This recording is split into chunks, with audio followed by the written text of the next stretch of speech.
Hey guys, Coach Matt here. Just wanted to drop a quick intro to the podcast you're about to listen to. By the way, thank you so much for listening. It means a lot to us, and we're so grateful for you guys that tune in every week. This podcast was filmed with Avery Drost. Been an AVP Pro for about 12 years now. He made his first main draw in 2010, but then his first time being auto into the main draw, which means he didn't have to qualify, was back in 2012. And so we got to learn about the process of him becoming an AVP Pro and what that looked like and the grind that was and what it took. He shared a little bit about some struggles that he had in the beginning, and then also how to be an awesome partner. That's one big thing I took away from this conversation is what it looks like to be a partner that anybody would love to play with. So thanks for tuning in. I hope you guys get as much as I do out of it. Enjoy the podcast. Turned 38 years old the other day, and I've been playing on the Pro Tour since I first really pushed it when it was probably about 2010 when I was recently out of college. And then by the time it was about 2012, I've been at it just about full time since then. So I've played through a few different iterations of the AVP and with the USA Volleyball program, and got to travel the world quite a bit and play on the AVP with a lot of great guys. And thank God it's still going. I've been playing with Phil Dahlhauser the last couple of years. We're going into the AVP League starting for us in not this weekend, but the next in Miami. And just been super blessed to have a beach volleyball career for quite a while and a family. I've got my wife, Allie, who's been a rock for me my whole life in volleyball. Been married 12 years. We have 3 little kids. I have a daughter, Blake, who just turned 8 years old the other day. I have a son, Micah, who's 5. And then another little girl who's about 1.5 named Jane. Wow. So that's been my life in volleyball and my life off the court, and it's still going strong. I live in North Redondo, so South Bay. For quite a while, I've been in the South Bay since I finished college in Santa Barbara. And then outside of volleyball, I serve in a church and do youth, middle school, high school ministry, and some other like community development rec programs in this area too. So kids, young people are kind of my life outside of volleyball. That's awesome, man. And for a while, do you still coach at the high school? Not anymore. So for 6 years, I coached at the public high school here in Manhattan Beach. It's called Miracosta. I had the boys indoor team, and for a while I had the boys beach team too, which was a huge commitment that I loved and really challenging in this area. There's just a ton of competition in volleyball in this area, and it was hard to manage all that. But when we had our third baby, I was pushing it so hard with everything else I was doing, and coaching high school volleyball was probably like the biggest time commitment for the worst money. I had to let it go because I was never home, and I wasn't able to really make much money with that the family needed. So I don't do that anymore, but I coached Miracosta High School for a long time, and I was really glad for that time in my life. That was a good thing I got to do. Yeah, that's awesome, man. It sounds like you're just investing so much. And I guess my first question would be, what's your reset? You know, like with all that you have going on, pretty much nonstop, what is the way that you just find a way to recoup? You know, just reset after maybe a big tournament or even a big night in youth ministry. You know, like what's the reset that you go to?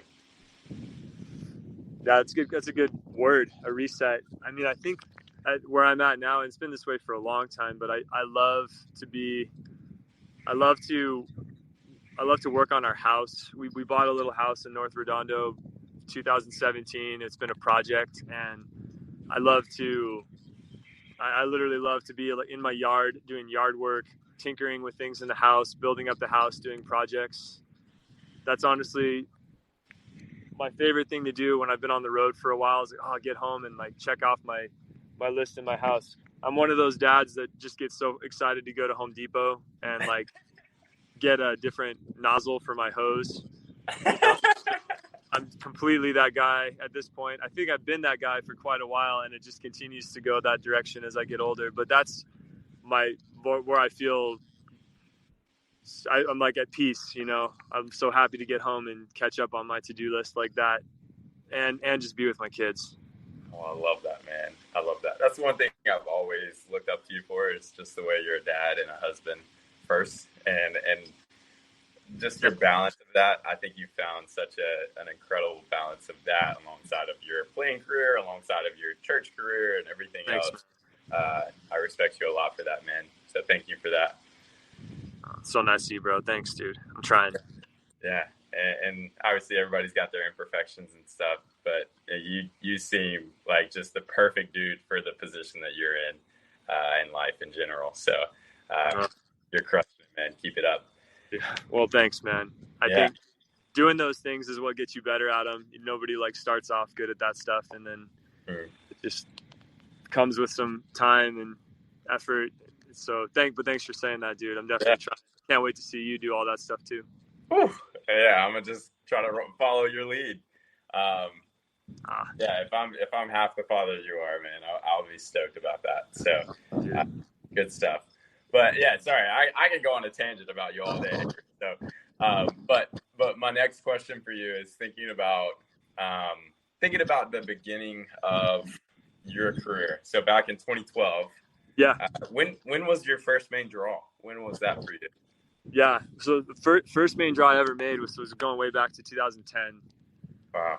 And I got into the Santa Barbara AVP main draw in 2010. And at that time, I still lived there. I went to college at Westmont College in Santa Barbara, which is a private Christian school in Santa Barbara. I played volleyball there, but I was still really new to it because I didn't start playing until I was about a junior in high school. It was kind of like between my sophomore and junior year. So yeah, went to a smaller college, which was great for a lot of reasons, but played at a smaller college, and then really didn't play beach volleyball until I went away to college. But I just was blessed to be in Santa Barbara where there was a good scene. So started learning that, and it became my passion. And I graduated from school in 2008, and then I was playing in some qualifiers. I think it took 4 or 5, and then I made my first one in 2010. Wow. It wasn't until 12 though that I was kind of in the main draw without going through qualifiers. Wow. But the very first one was 2010. Okay, who was that one with? That was with a guy named Chris Akaza. Okay. People in the South Bay would know about Chris Akaza because his dad, Sean Akaza, they call him Ish, has been like a great guy in this community, volleyball community, and just the general community of the South Bay for a long time. Is a really cool story. But yeah, Chris Akaza is his son. He's my age, and at that time he was he played. He's an outside hitter at USC, super undersized outside hitter. I mean, he's maybe 6 feet tall, and he was just an amazing flyer and so electric and really cool too. So we had a fun time in those early years. We played together, and for both of us, that was our first time in the main draw. And then Chris didn't play too much longer after that, but we had a lot of fun in like those early years. We were partners. Wow, that's so cool, man. So yeah, he was a good guy. The first main draw was his first 2. Yeah. Back in 2010. And then you said it took you 4 or 5 qualifiers. That's pretty fast. I mean, that's a quick breakthrough. I think, it was a touch easier back then because early in the beginning, it was 32 team main draws, like all of them were the size that Manhattan is now. Sure. So there was more people that could get through those qualifiers. Yeah. And then, so what happened was after 2010, the AVP in that iteration folded up for a while, actually went bankrupt, if anybody remembers that. And then in 2011, there were these Karch Karai got the Corona Wide Open Tour going for a little while. And then there was this thing called the Jose Cuervo Tour. Yeah. And those two things kind of filled the gap. And I was playing in those tournaments and trying to figure it out and making it into some and not into others. And then in 2012, that's when Donald's son and his group bought the AVP, and that thing kicked off. And it was under his ownership until a few years ago when Bally's got it. But then 2012 was kind of the first year I was really like in all the tournaments. Yeah, that's cool. That's so Yeah. fun. Long time ago.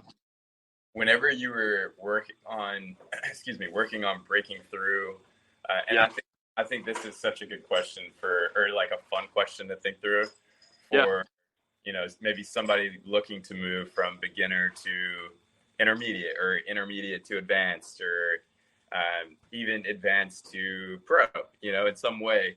What do you think is the game-changing thing that or skill or something that found was the big difference jumping from level A to level B? What was the upgrade that it took to be able to compete at the next level? Yeah,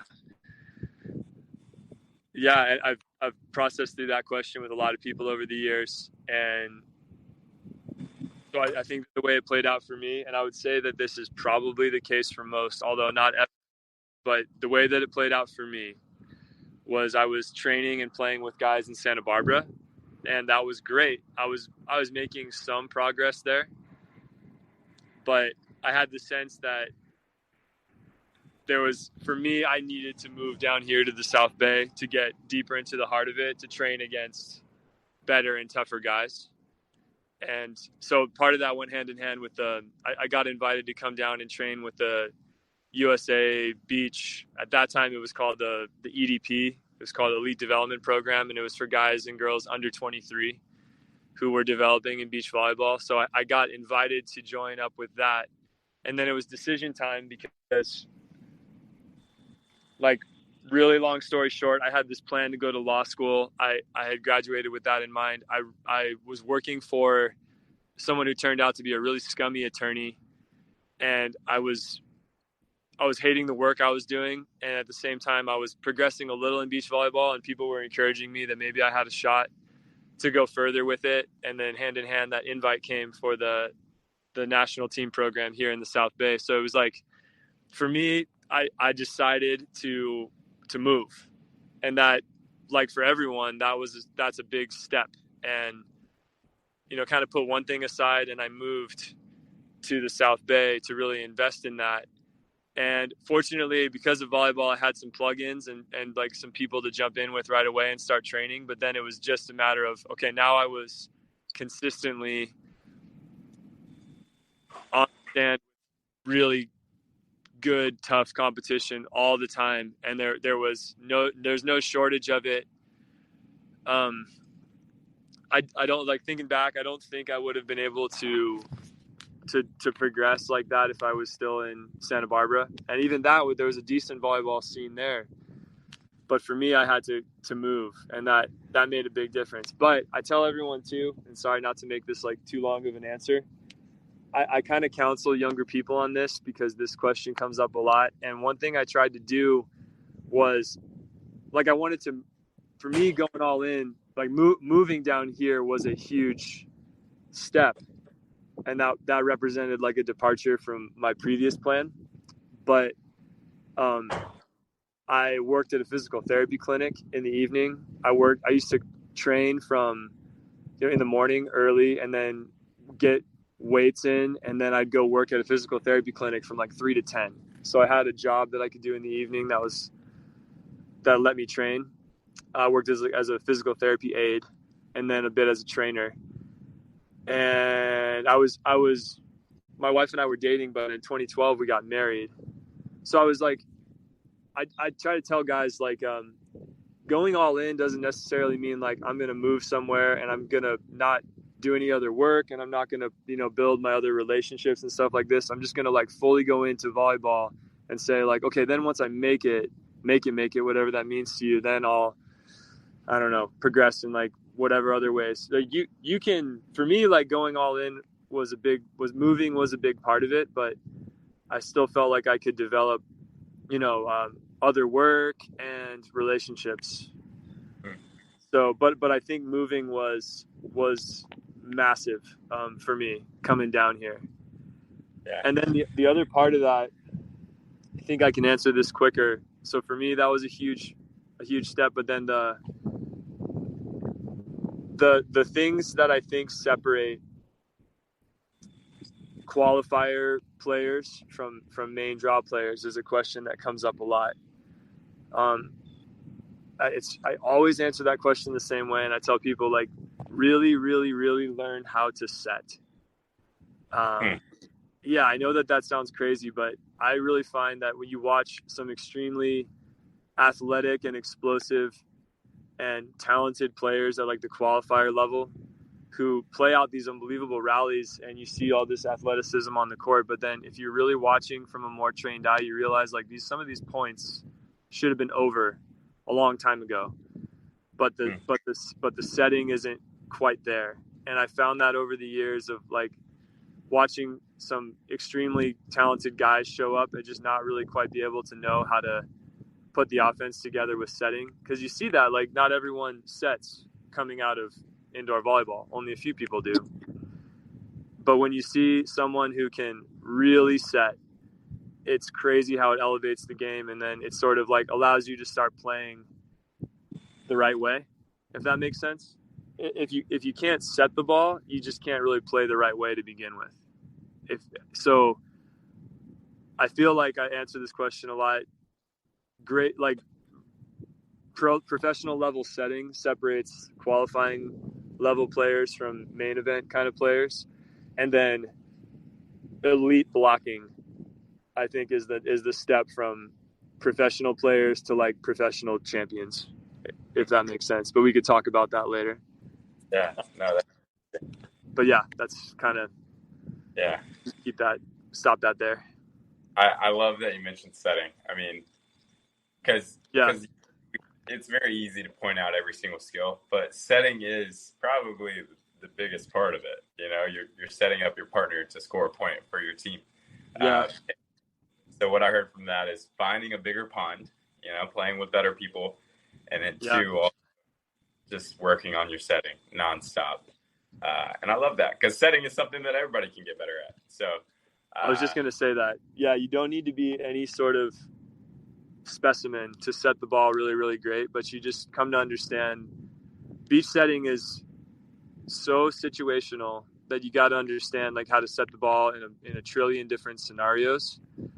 But the ones who can, they just keep beating guys who are bigger, stronger, faster. So I just recommend that to everyone. Like, invest in that and make yourself just force yourself to not settle for anything less than like great setting, and make that a huge part of your focus. And suddenly these long rallies where everyone's like digging these crazy balls, but then somebody's just throwing up whatever, turn into like somebody digs a ball and somebody sets it perfect and it's over. You understand? And then it's not like now we're not having this crazy rally anymore. Yeah. Wow. As fun as the rallies are to watch. Yeah, it makes the game go by faster for sure, but for the better. I love that. And I had a question pop up in my mind while I was listening to you. So whenever you move to the South Bay, obviously there's a ton of very good players, and obviously you had connections as you're there. But pinned that you were just a complete newbie to the area and nobody knew you, but then they figured out that you could ball. Up volleyball, what are some key factors that you think stuck out about you that made your training partners want to invite you back? Yeah. That makes sense. Because there's like so many good players there to where there's got to be something specific that a lot of people look for. Like for me, whenever I was moving out, it was I would hear Adam Roberts say all the time, just be kind. Like he was like, you got the X factor and like you're a solid ball player, but there's no kind people. And so for me, that was what mine was. So what about for you? What would you say are some of those key factors that you feel like a lot of people look for to be invited into those better groups? Yeah, for sure. I think one thing that really helps is be diverse in what you can do. It really, really, really, really helps if you can kind of play both sides and block and defend. And that's been a huge part of my career lasting for a long time, is I've done all that. I've blocked and defended and played both sides.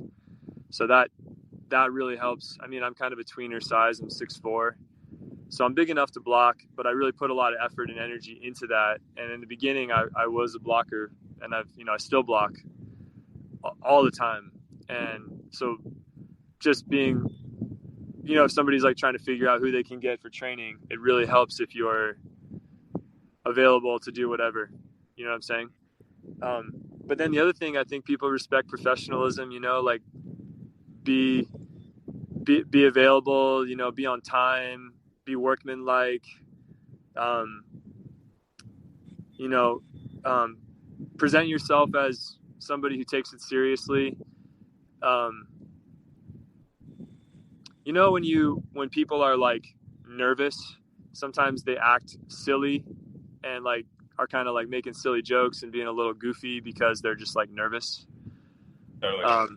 There's just that nervous like chatter that comes out. And anyway, just, I think, now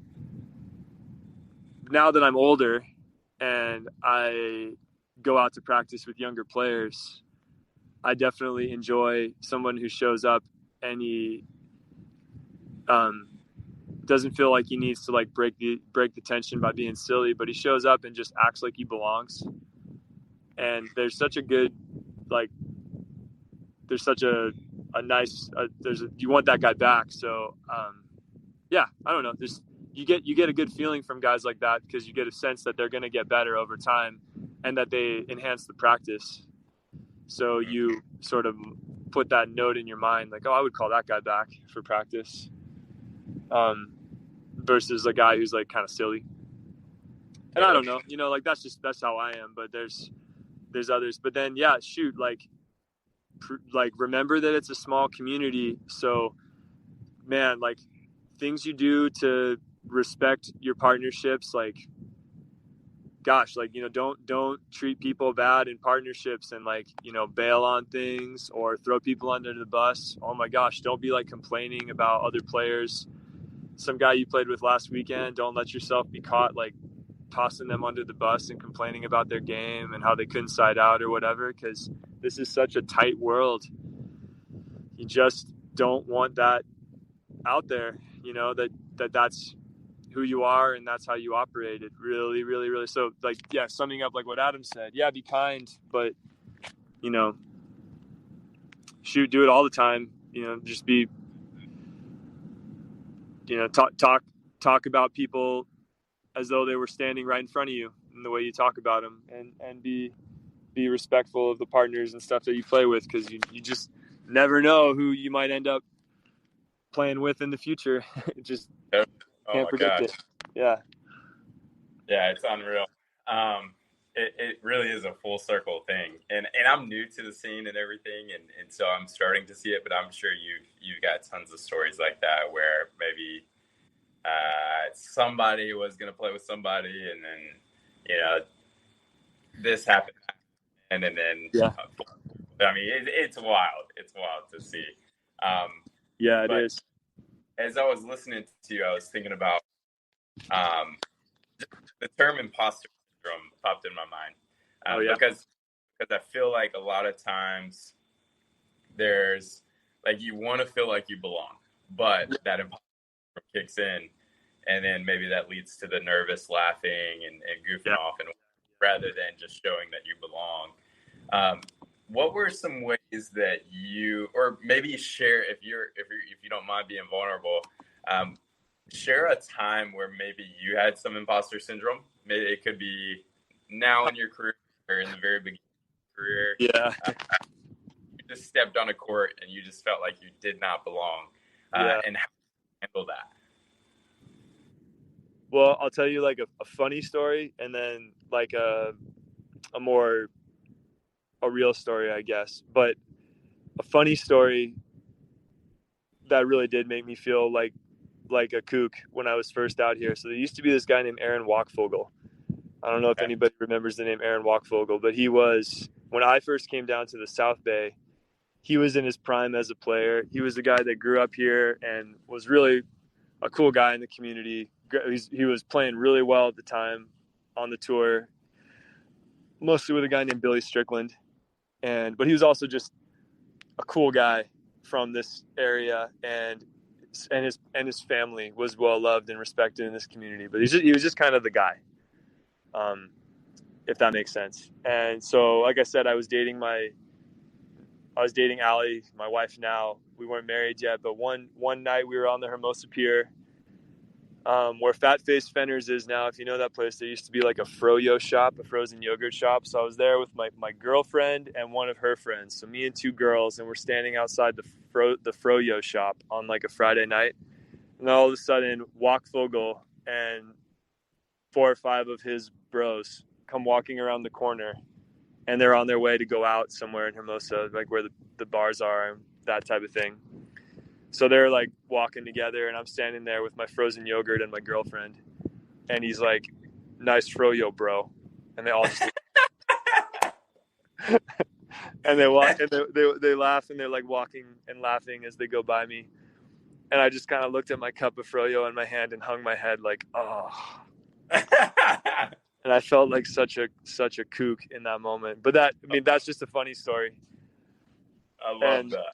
Yeah, it was just, so that's whatever. But I did feel the imposter syndrome all the time when there was something about playing against Jake Gibb early on that always made me feel that way, because Jake to me was always kind of the guy, because I so admired how Jake had his life together off the court, in addition to how gnarly of a player he was. And everything about going out to compete with Jake was what it felt like to go up against a professional. So like Jake was always on time, always focused. He was always there with his coach, discussing practice and like getting the vision together. I used to compete against him down at Huntington Beach. He lived in Huntington, and he had the court under control from the moment you showed up. Do you understand that, what I mean when I say like he had the court under control? Like his presence was very felt the moment you showed up there. And I realized that showing up and competing against Jake was like showing up and competing at more than just volleyball. It was like, okay, I need to demonstrate that I am also a grown-up that is showing up here with the mindset of this practice is mine, not just yours. And this court is a place where I belong. I'm not just here to be here so that you can practice. And so it was cultivating that mindset was something that was happening in a lot of different ways. And you can't instantly do it, but I think that fake it till you make it is true.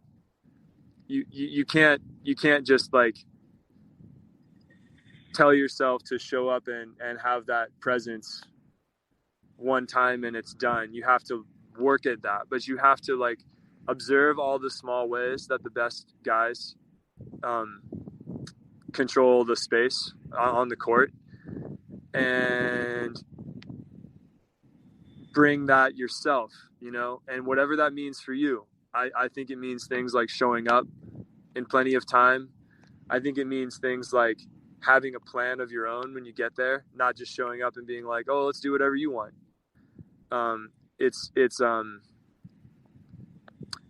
then, you know what? I swear it comes down to like the way you handle conversation off the court too. This is when like having cool, like mature conversation makes a difference versus like, talking stupid about girls or talking stupid about whatever. And just like silly talk coming out of your mouth. Like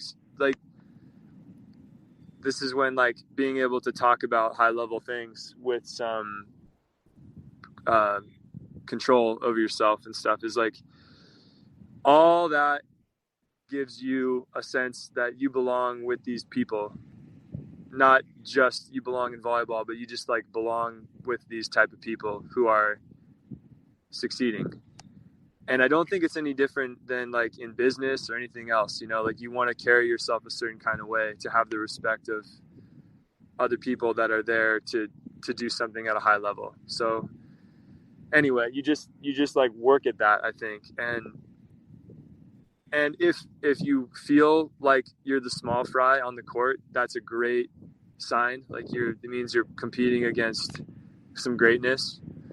And then you just think about how you can elevate and work at it. And then over time, it really happens. You need to also like be focused on like taking care of your life off the court, because you really like, if you really are like kind of being a jerk off the court, and it's hard to just like fake it. You know what I mean? You have to be serious about like having your life in order, I guess.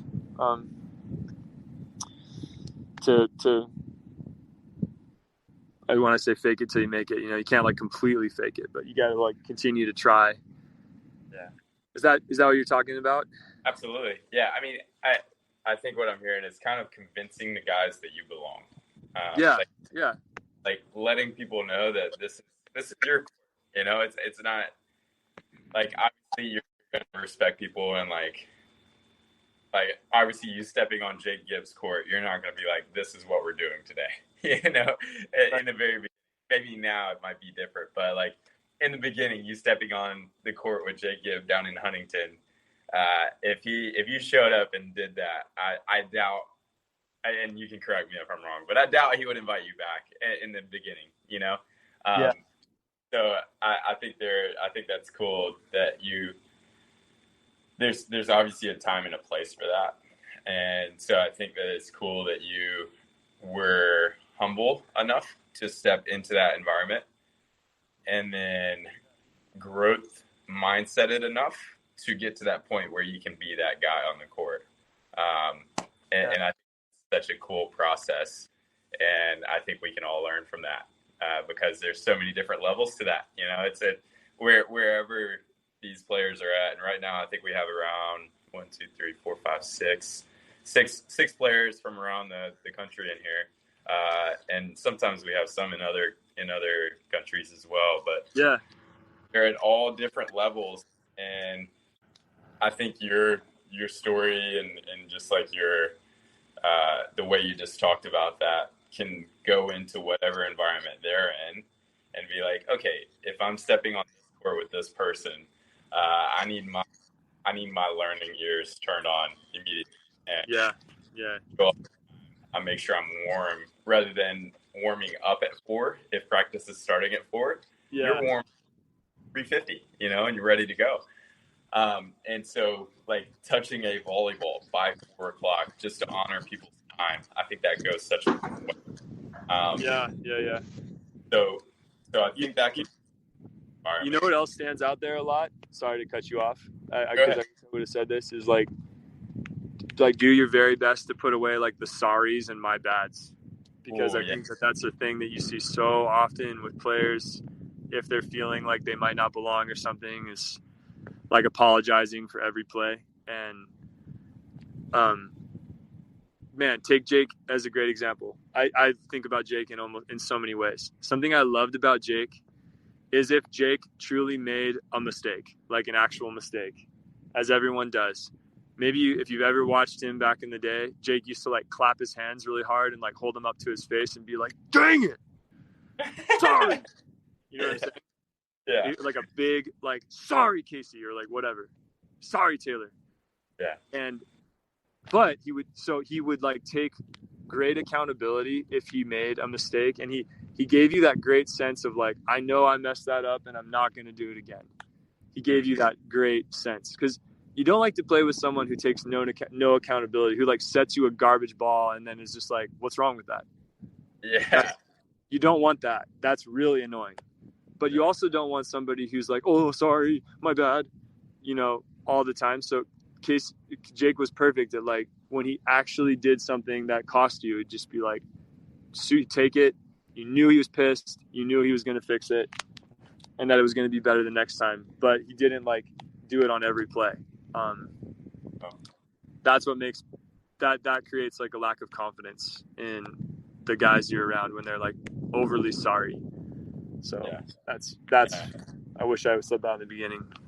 Yeah, I love that you mentioned that. That's actually one of my pet peeves too. Is just like anytime I'm on a court with a partner, I don't want to feel like I am holding that partner together every single play. Yeah, for sure. Like I want them to be great mental, like in a good spot where they know themselves as a player and they are, and they know what a good rep looks like, where like they don't feel the need to apologize anytime I make an error. And then it's like, now I got to think about, one, what I did wrong.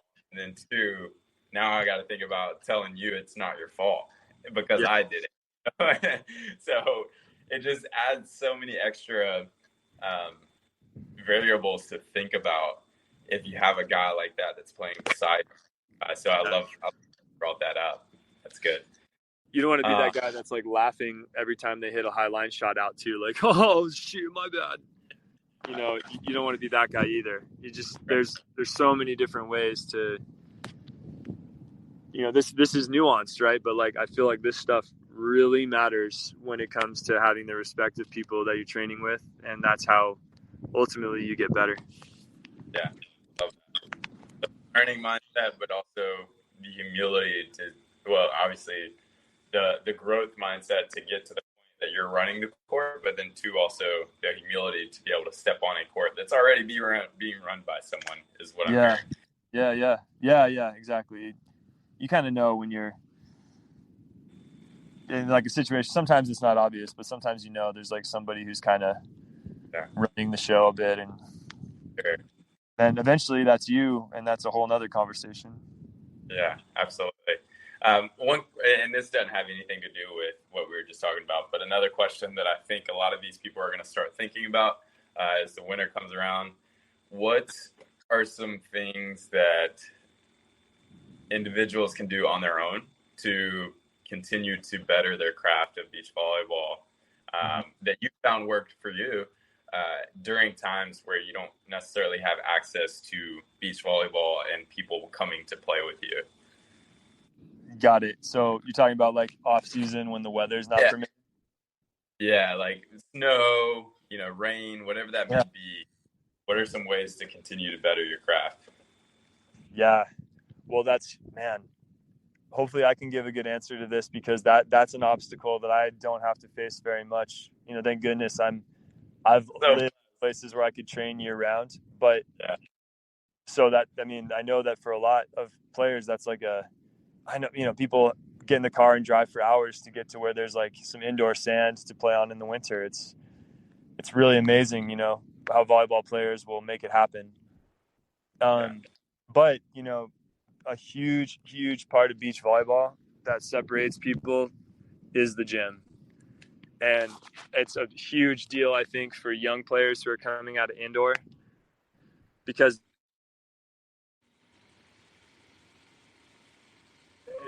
we play on sand, being strong in like that, you can't just be like, as you guys know, like tendon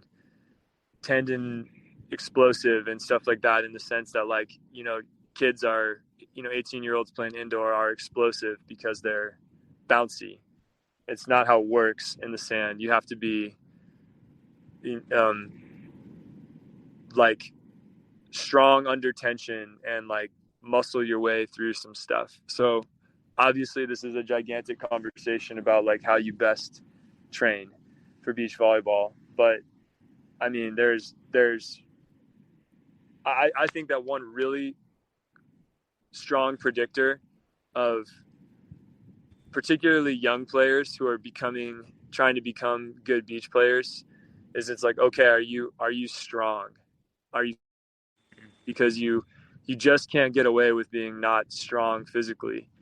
And then I think this applies to older players too, because John Hayden is someone I super admire as a player, person, everything. And Hayden, as he got older, would talk about how much more he needed the gym than he needed reps. He'd be like, okay, now I need like 2 days a week of reps, and I need like 4 days in the gym. Wow. because it was about staying strong enough to still jump in sand and to move laterally in sand and all that stuff. So I feel like we don't need to like launch unless you really want to. It takes, there's so many conversations about like how to train the right way, but just like in a nutshell, there's definitely a time, particularly in the off season, to just get super strong, because you have to be you can't just be like athletic. You have to be strong to play beach volleyball. Yeah. So weights, man, just so important in the winter. See, that's music to my ears, man. I love going to the gym and getting a good lift in. So I hope they take note of that too. Another question, and I know these are kind of bopping around a bit, but one just popped in my head about you're one of the best players in the United States, and a lot of people have the conversation, and I'm sure you get asked about this a lot. A lot of people have the conversation of, if I am goofy footed, should I try to fix that? And you have shown that it works just fine at the highest level.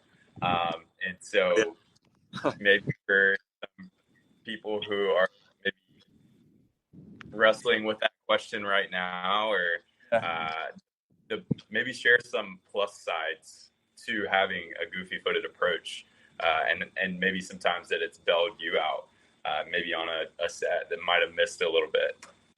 Yeah. Well, I know that you guys probably have access to the video that I made with Mark long time ago.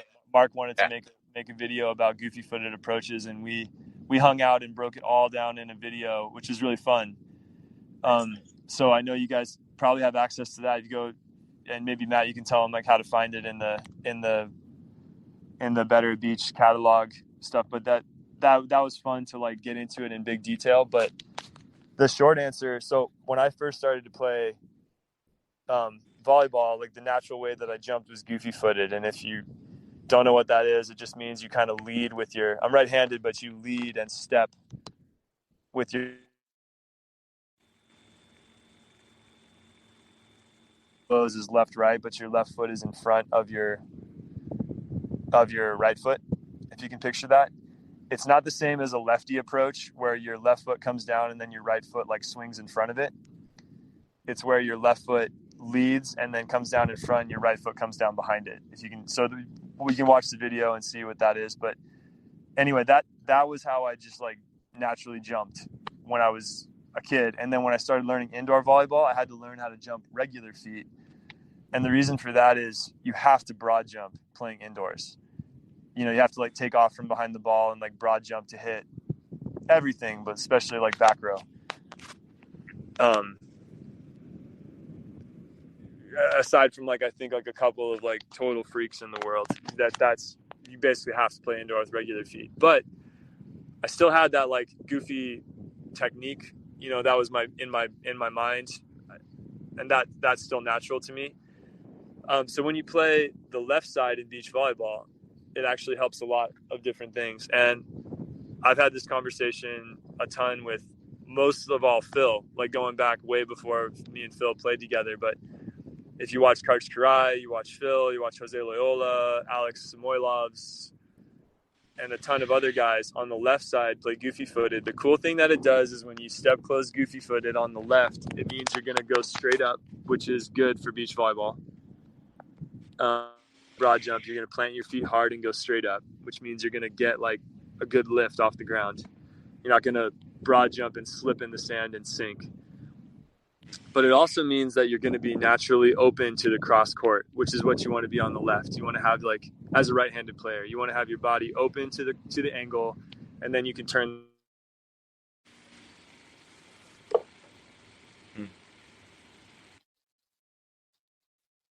left side, and then the set like drifts past you. Then you're chasing it outside your body with that big like right foot lead, and you can get kind of closed off, they would call that. So goofy foot lets you basically jump from wherever you land. You can watch Troy Field does that. you jump that way and you are open, automatically open. Okay, so the problem is when you're on the right and you step close goofy footed, now you're open out of bounds. You're open like off the court to the right, if you can picture that. So it makes everything really tough on the right because now you can't see very well. Plus you're having to hit everything like radically cross body to bring it to the court, if you can visualize that. So watch the video and it can kind of like show you that. But all these guys I just mentioned, except for, I think Loyola just jumped goofy footed no matter where he was on the court.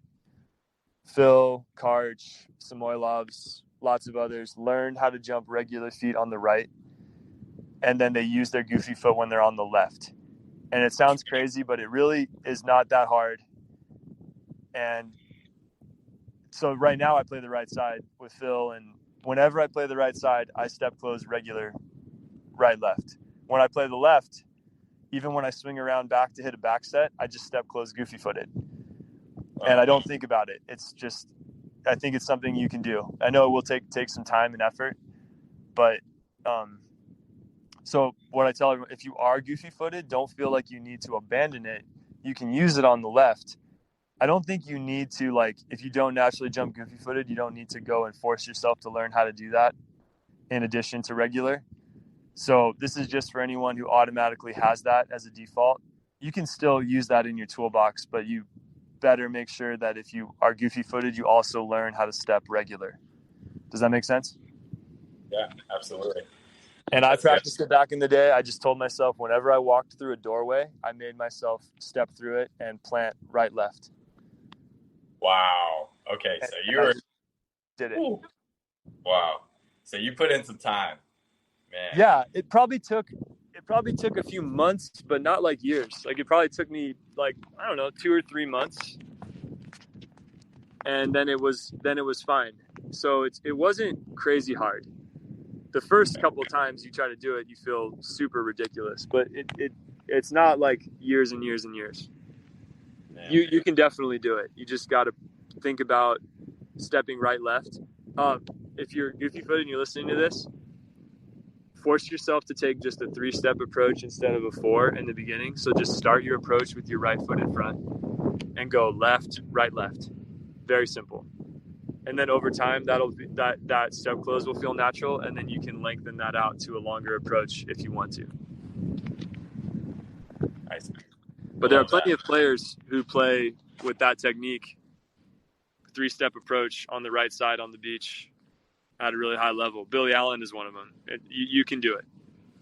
Ooh, I gotta watch Billy Allen. That is one guy that I feel would be so beneficial to study his game, but I just never have. Totally. Really need to. Yeah. Yeah, he's so consistent, and he's got such a beautiful high line, which anyone can. He's not a freak athlete, so you can really learn from Billy. Nice. I'm excited to learn from him. And it's been fun learning from you too, Abe, and just to chat with you a bit. I thought. Yeah, you too. Oh, partnership. What are the big things that like characteristics of a partner that along with obviously it's similar to training partners in the way to training groups, but is there anything else that you would add into that the characteristics of a partner that you would look for? Oh man, yeah, that's a huge thing, and we could probably talk about it forever. But like, aside from some of the volleyball stuff that we've been talking about, I mean,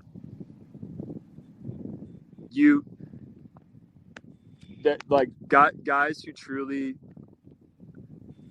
make you feel like they are still on your team 100%, even when you fail and when you lose, are like pure gold. It's so rare. It's so special when you can play with a partner and you finish a match. Maybe you failed somewhere along the line and you guys lost, and you don't have the sense that dude is already thinking ahead to the next person he's going to play with, and not just like turning his back on you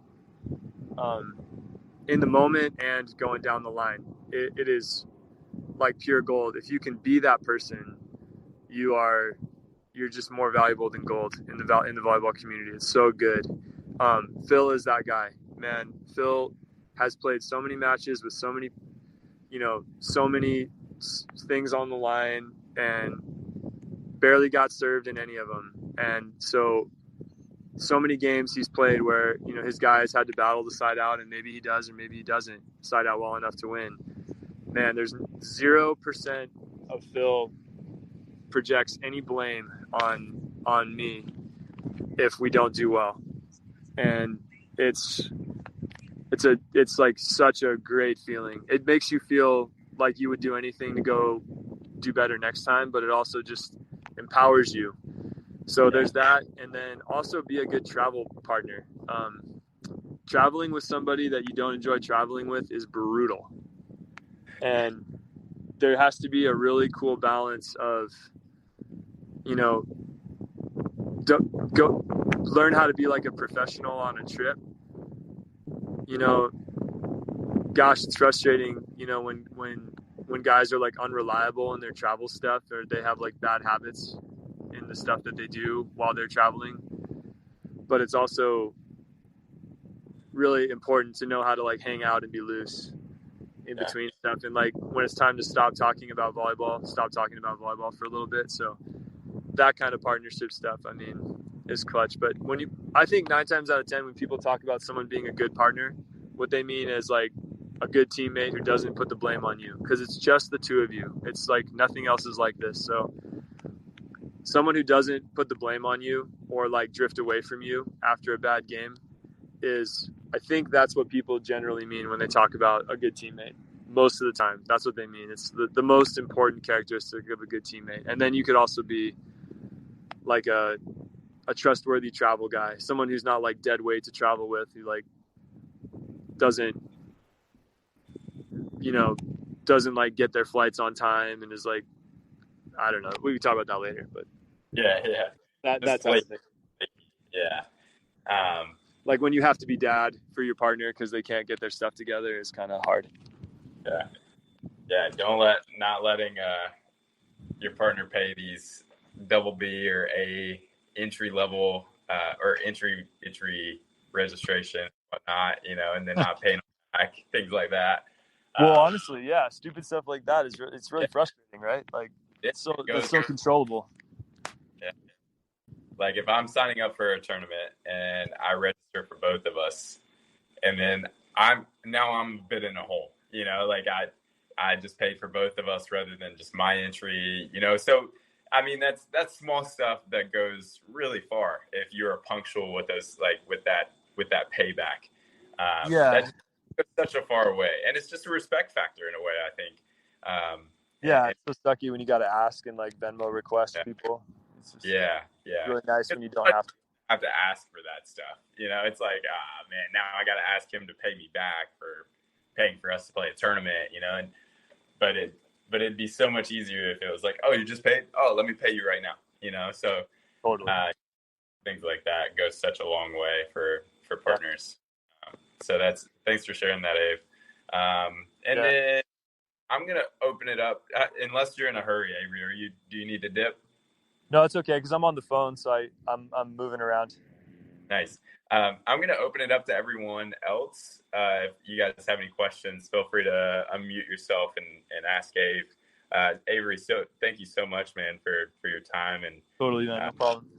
Yeah, I've already learned a ton. So, and every time I get to hang out with you, I always learn something. So thank you for that, man.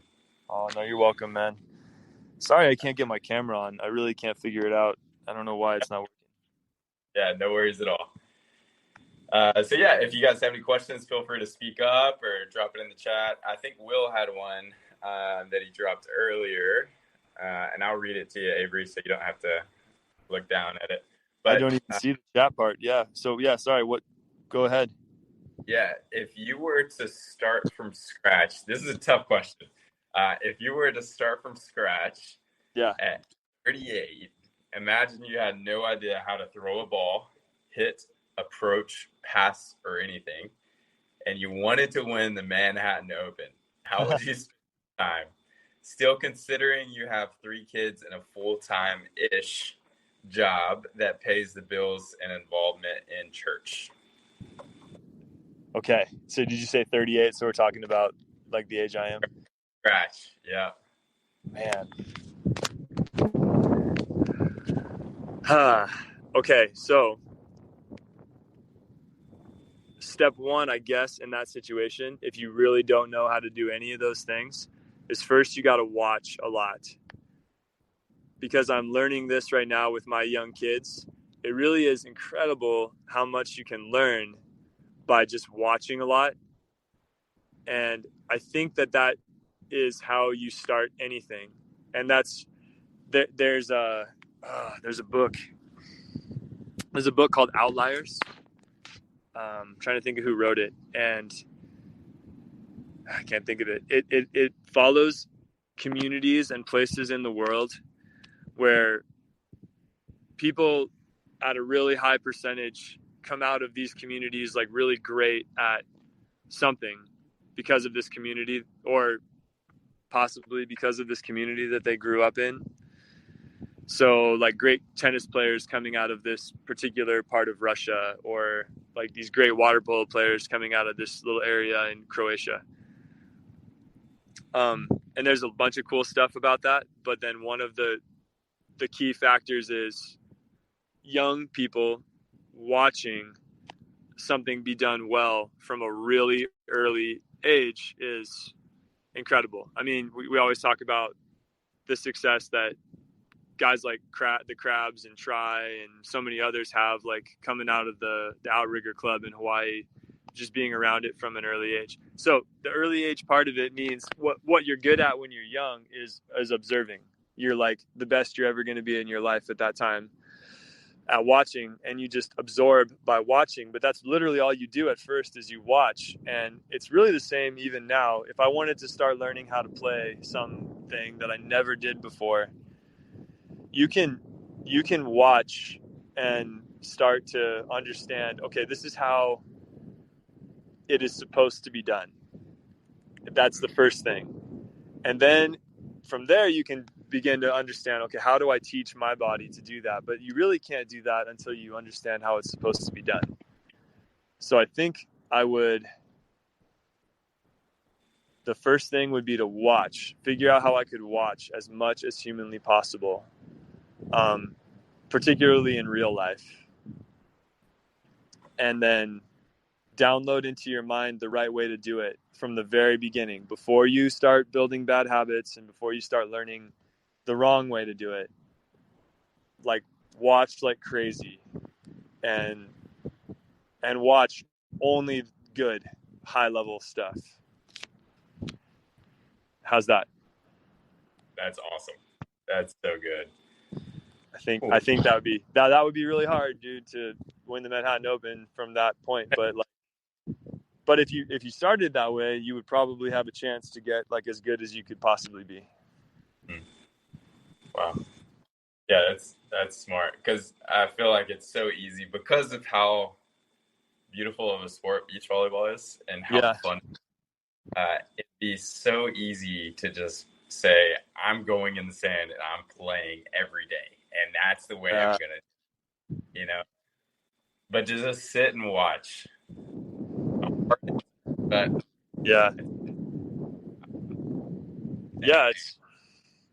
I'm watching my son right now, who's 5, absorb just an unbelievable amount of like sports ability because he loves to watch sports, and he's just very good at sitting and watching. And like I spend time teaching him how to pass and whatnot, but mostly what he does is he's around us all the time on the beach and then indoors coaching and stuff like that.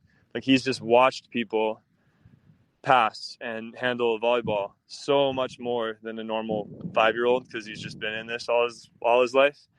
And then I go pepper with him and I see him like, oh, the ball goes over his shoulder, and he like naturally turns and opens up and like steps behind him with his right foot and like plays the ball over his shoulder. Wow. And I understand how hard it is to teach people that from the very beginning. You know what I mean? Yeah. What? And it's just, but as soon as you see it, you're like, oh, he doesn't even know, but he watched. He learned how to do that by watching, and he doesn't even know it. But it's crazy how much you learn by watching. And then, you got to teach yourself how to do it. But like, if you don't know how you're supposed to do it, then you have no chance. So you have to watch it. And you can get worse by going out and playing bad volleyball. You can 100% get worse. So watching to like see how it's supposed to be done is very important. Wow, I love that. So do you know Jake Elliott? I'm sure you guys have played against each other at some point. Oh, forever ago. Yeah, I haven't seen him forever ago, but I do know Jake Elliott. Yeah. So he's from Charleston. That's where I'm living right now. He's one of the getting out with a lot here in Charleston. Yeah, cool. So just watching him, I'm coaching with him in indoor too. I know nothing about indoor, so I'm just soaking in as knowledge as possible from him. And so I'm doing it with his wife, and so before every single practice we have, we'll just be peppering, and just the way he contacts the ball and everything, I feel like my contact point gets better from watching his. And so it does. Just such a cool thing that, like, just the being able to see something done and hear the sound of it, and that's so great that you mentioned being a person is super valuable too. Is like hearing the sound, seeing what it's like, and just being able to soak in those two senses of each of the skills is a thing. Right. And I see it even with his kids too. And he's similar to you, where he was kind of playing alongside raising his kids, and so he's got one of his daughters off to USC, University of South Carolina, to play beach and indoor, and then his son Jake.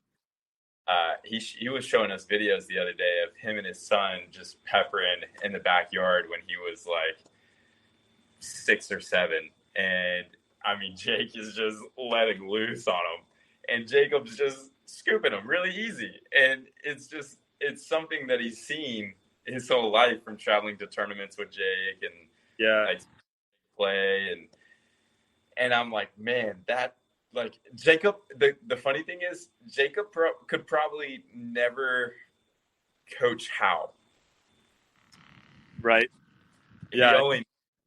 But it's just the vision of watching his dad do it over and over and over and over again. And it's just ingrained in his mind to where he doesn't know wrong. And so it's a cool thing to be able to like learn from just watching and then just apply it right away. I love that. Yeah. I know that it works better when you're younger, but really the only difference is that your brain is just quicker at absorbing new stuff when you're younger. But otherwise, it's still the same thing. Like, even when you're 38, you still learn by watching. It's just, unfortunately, we don't learn like as easily and fast, but we still learn. So it's still the same process. Yeah. Wow. Thank you, man. Watch. We're going to respect your time and make sure you can get off in time. But John mentioned, thanks, Avery. Great conversation. Congrats on making the league. Yeah, that's a big time accomplishment, man. I'm sure you're feeling stoked about that and ready to get it rolling. And then you said your first tournament is in 2 weekends in Miami. Yeah, we don't play this first week, which is at the UCLA Tennis Center. Yeah, just sad because I would have loved to play right here at home, but it kind of works out because we were playing in Hermosa this last weekend, and Phil strained a adductor groin a little bit. We actually had to drop out of the tournament early on. We played, but in our third match he got hurt, so yeah, we didn't get to finish that one, and he is needing a little extra time to recover. But I think he's going to be really good in Miami. He's going to be ready. Not playing this weekend, which is kind of nice. It gives him extra time to recover. And then we play on the next weekend, we're the Palm Beach Passion. So we have Brandy and Melissa on our team, and we play against the Miami team, the Mayhem, which is Trevor and Theo. And we also play against Dallas Dream, which is Andy and Miles. So right off the bat, some tough matches for us. Excited. Yeah. I wish we had more time to kind of hear about your prep for that. And, talk later. Yeah. Maybe one quick, like, what is one big focus that you have going into those games? You know, one big focus of getting ready, preparing. I'm still thinking about it, but I'm actually going to go watch on Saturday a little bit and kind of want to see what it's like. I don't know if you guys have ever watched the King of the Court stuff before. Yeah. Those are in Europe, and I've played in a few of those. There's a couple of things that I imagine it having in common with that. First of all, it's in an arena, and arenas are like, when you're used to playing beach volleyball outside, it's kind of a sensory overload when there's like stuff all around you, stadium, arena type stuff. Plus there's also going to be like music, lights, a bunch of things like that. So it really amps up the environment.